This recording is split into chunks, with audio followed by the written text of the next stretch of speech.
Hi, and welcome back to the Alkaline Vegan Eats, where you can get all your nutritional information and more. Remember, health is wealth, and without it, you have nothing.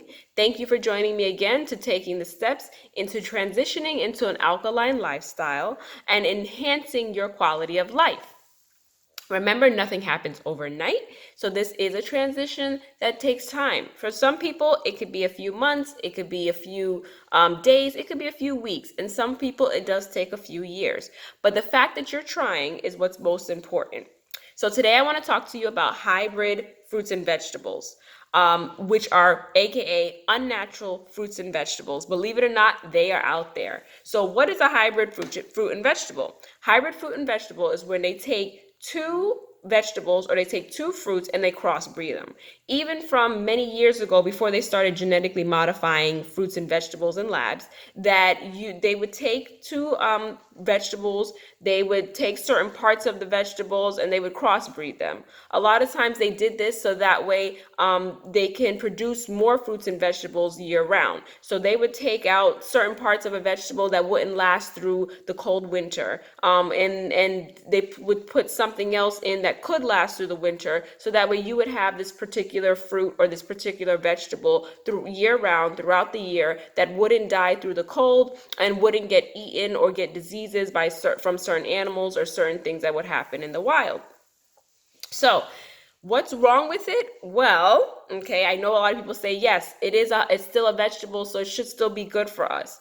Not so much. So the problem is that each fruit and vegetable that is naturally created by nature and by the earth has a code. It has a ratio of minerals and vitamins and nutrients. It has a balance, and so what happens is only nature knows this code. And when we as man go in and we crossbreed or we take out certain parts of a fruit or vegetable, we're now messing up that code. We're messing up that molecular structure of that fruit and vegetable. So what happens is our body only recognizes the same specific code that nature created. And so our body is only going to let in or absorb those nutrients or those minerals from that natural fruit or vegetable. When we have a hybrid fruit or vegetable, it's like you're trying to get in a safe, but you don't know the code. Because what happens is it now carries a new code with an imbalanced ratio of minerals and nutrients, and the body does not recognize it. So therefore, the body is not going to absorb it. The body recognizes it as being synthetic, and so therefore, it's not natural, and it's not going to absorb any minerals or nutrients that it may contain.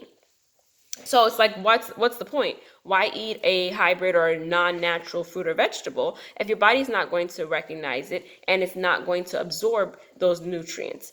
Also, you want to be very careful because some of our hybrid fruits and vegetables can actually steal minerals from our body. So just like we talked about last week with the dairy, if you have sometimes with the dairy products, it can steal minerals and nutrients from your bones and weaken your bones. Same thing can happen with hybrid fruits and vegetables, is that it can steal minerals from your body and weaken your body, weaken your immune system. So we don't want that. We want top-notch, the best immune system that we can find on the block.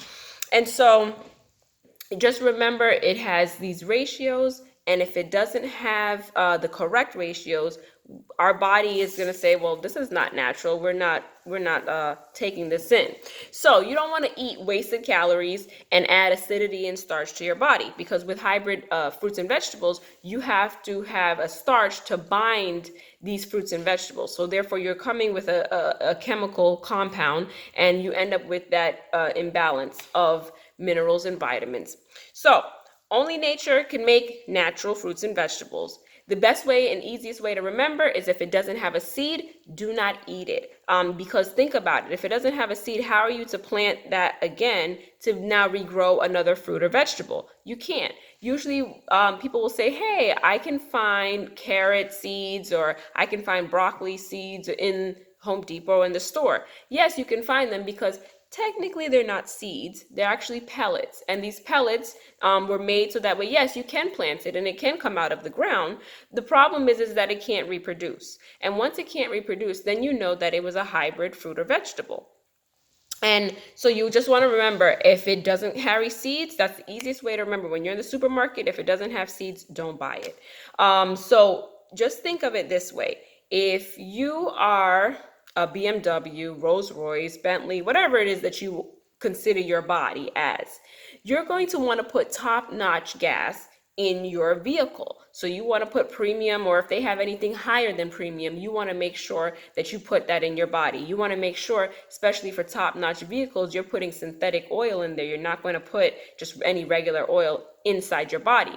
Same thing with your fruits and vegetables. You want to put natural, top-notch fruits and vegetables in your body. We are electric beings. We actually have electric currents that run through our body and that carry signals through our nervous system. So we want to eat things that are electric, eat things that are alive, that are going to keep us alive. If we're eating hybrid fruits and vegetables, or we're eating animal products, which are dead, unless you're eating alive animals, but still, you are going to feel lethargic, you're going to feel dead, you're going to feel just like even when you eat a potato, because of that starch and acidity that it's carrying, you feel tired, you feel sleepy, you feel lethargic. And yes, that part of that is because your body is shutting down to process this now carbohydrate or this acidity or this starch, but also because it's not alive. It's not bringing no electricity to your body. But when you eat fruits and vegetables, you wake up, you feel alive, you feel great. So what you want to do is that if you want to focus on eating electric fruits and vegetables, so that way you can feel electric and alive and feel good, versus eating something that's dead, you're going to feel dead. So eat how you want to feel. So that's your key thing to always remember. Eat how you want to feel, and if it doesn't have seeds, don't eat it.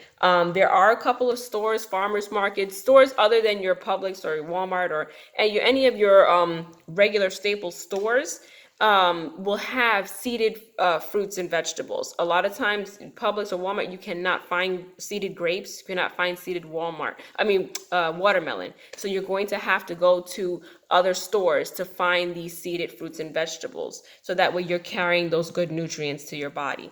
Believe it or not, you just want to be very careful with some of your staple vegetables like broccoli, carrots, cauliflower. They are hybrid vegetables, and they are patented, and they do not carry that electricity to your body. They do carry acidity, and they do carry starch to your body. And some people might ask, well, what's wrong with eating it because it's a vegetable anyway? Well, the problem is that starch and acidity, remember we talked about last week, is once we start eating too many acidic foods, that acidity starts building up in our body. And so once our lymph nodes can't flush because it's being over compacted with more acid and more starch, then therefore that's when we start becoming a breeding ground for our infections, breeding ground for disease, breeding ground for pathogens or viruses, and we don't want that. So we want to make sure that we limit as much as we can the acidity in our body, and that's why with an alkaline lifestyle, you're 80-20. 80% of your intake is fruits and vegetables that are alkaline or natural, and then you have your 20% where it's acidity to your body. You might have a cheat day where you might want something that's not alkaline, which is okay because we're human. So you just want to remember that. I am going to put in the description box all of the fruits and vegetables that are alkaline, and if you don't see it on there, then it is not considered an alkaline fruit or vegetable. It is considered a hybrid, and it can potentially harm your body. So remember, when you do have that 20% acidity, if you do feel like broccoli or a carrot or a cauliflower because that's your favorite thing, then there goes your 20%. But just make sure that everything else on the 80% side is alkaline and is naturally occurring in earth. Another thing you might say, well, what about these rooted vegetables like your sweet potato or your carrots that you can, pull out of the ground? With that, they have short roots or shallow roots. Because of the shallow or short roots is that once they're in the ground, their roots are not going deep enough to absorb any nutrients or minerals from the earth. So therefore, once again, it's not carrying any nutrients to your body. So you just want to stay away from them as much as possible. So that was it. just very quickly to remember, if you're in the supermarket, get everything that is seeded. Any fruits or vegetables that you intake, make sure that it's seeded. And if nature didn't make it, don't take it. Thank you for joining me again. And also, I'll be putting my website down in the description box, alkalineveganeats.com, where you can go and now purchase alkaline vegan desserts and get a little bit of taste of what healthy living can taste like. There's a misconception that it doesn't taste good, but it really can. Love you guys. See you next week.